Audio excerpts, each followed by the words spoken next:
Ang taong ito ay unti-unting namamatay, ngunit ang kanyang pinakamalaking inaalala ay hindi ang kanyang sarili, ito ay ang kanyang aso. Dahil ang mundo ay nagtatapos, at nais ni Finch na mabuhay ang kanyang aso kahit papaano, kaya gumawa siya ng isang robot. Naprogram niya ito sa lahat ng kailangan nitong malaman tungkol sa pag-aalaga sa aso at binigyan ito ng isang malinaw na utos. Kung wala na ako, ang una mong trabaho ay protektahan ang aso. Isang bagay na lamang ang natitira, na nagbibigay ng mata sa robot. Tiningnan ni Finch ang kanyang maliit na helper robot. Pagkatapos ay tinanggal ang mga kamera nito at inilagay ang mga ito sa bago. Nagdagdag din siya ng isang espesyal na chip na kanyang idinisenyo. Upang makatakas sa matinding sikat ng araw, pumunta si Finch sa San Francisco, isang lugar na nakita lang niya sa mga larawan mula sa kanyang pagkabata. Ngunit hindi nagtagal sa paglalakbay, isang napakalaking bagyo ang lumitaw sa unahan. Itinulak ni Finch ang pedal sa sahig, ngunit ang bagyo ay kumilos ng mas mabilis kaysa sa kanilang magagawa. Mabilis niyang inihinto ang sasakyan, kumuha ng mga spike at wire na bakal at sinimulang iangkla ang sasakyan sa lupa. Itinali niya ito mula sa lahat ng panig gamit ang malalakas na bakal na kable. Habang tinatamaan sila ng bagyo, yumanig ang sasakyan, marahas. Isa-isang naputol ang 3 sa 4 na kable, tanging ang huli lang ang humawak. At iyon ang nagligtas sa kanilang buhay. Lumipas ang bagyo, ngunit nasira ang isang gulong.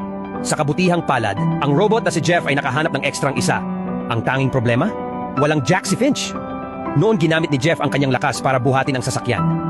Then, playfully asked, bakit parang mabigat ito? Sa tulong ni Jeff, mabilis silang nagpalit ng gulong at muling bumangga sa kalsada. Ngunit ang kalusugan ni Finch ay mabilis na bumababa, kaya nagpasya silang huminto at magpahinga. Habang bumababa si Finch sa kotse, sumakay si Jeff sa driver's seat at sinubukan siyang gayahin, sinusubukang magmaneho, at may nangyaring hindi inaasahan. Narinig ni Finch ang pag-start ng makina at tumakbo pabalik sa labas sa takot. Natigilan siya sa nakita. Nabangga ng robot ang rover. Parang nagsimulang mag-isip si Jeff. Nakatayo doon si Finch, gulat na gulat. Sinubukan niyang manatiling kalmado. Pagkatapos ay sinabihan si Jeff na subukang magmaneho muli. Nakinig si Jeff, pinaandar muli ang kotse at dahan-dahan itong itinayo. Nagulat at humanga si Finch. Ang kanyang nilikha ay natututong kontrolin. Tinawag niya si Jeff at walang anumang proteksyon, inabot niya ang kanyang kamay sa labas.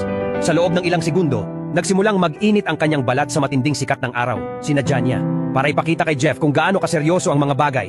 Para maintindihan niya na kailangan niyang lumaki ngayon. Hindi kasi itinayo ni Finch si Jeff para masaya.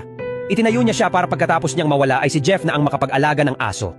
Tila tumama ang mensahe ni Finch. Tahimik na nakaupo si Jeff sa likod, nagmumuni-muni. Nagtaka si Finch kung masyado ba siyang nasabi. Kaya naman, para gumaan ang mood, nag-alok siyang turuan muli si Jeff kung paano magmaneho. Nagliwanag si Jeff sa tuwa. Kinaumagahan, isang paru-paro ang dumapo sa windshield. Natigilan si Finch, maingat niyang inabot. At sa pagkakataong ito, hindi siya sinunog ng araw. Sa kauna-unahang pagkakataon sa mga taon, ang sikat ng araw ay nakaramdam ng banayad.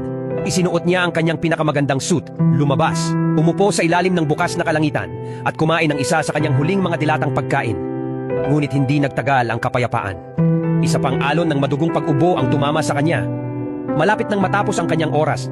Sinubukan siya ni Jeff na tulungan pabalik sa kotse, ngunit pinigilan siya ni Finch at hinila siya sa isang mahigpit na yakap, tulad ng isang ama na niyakap ang kanyang anak. Sa sandaling iyon, tumigil si Jeff sa pagiging isang makina lamang. May naramdaman siya, parang tao. Ilang sandali pa, namatay si Finch. Pero may trabaho pa si Jeff na dapat tapusin. Matapos ang ilang oras na paglalakbay, sa wakas ay narating ni Jeff at ng aso ang Golden Gate Bridge, ang huling pangarap ni Finch. Ito ay inabandona, ngunit nakatayo pa rin. Tiningnan ito ni Jeff. Pagkatapos ay nagpatuloy sa kanyang paglalakbay, lumakad pasulong kasama ang aso, patungo sa hinaharap na nagkakahalaga pa rin ng paghahanap. Kaya sabihin sa akin guys, mahal mo rin ba ang iyong alaga?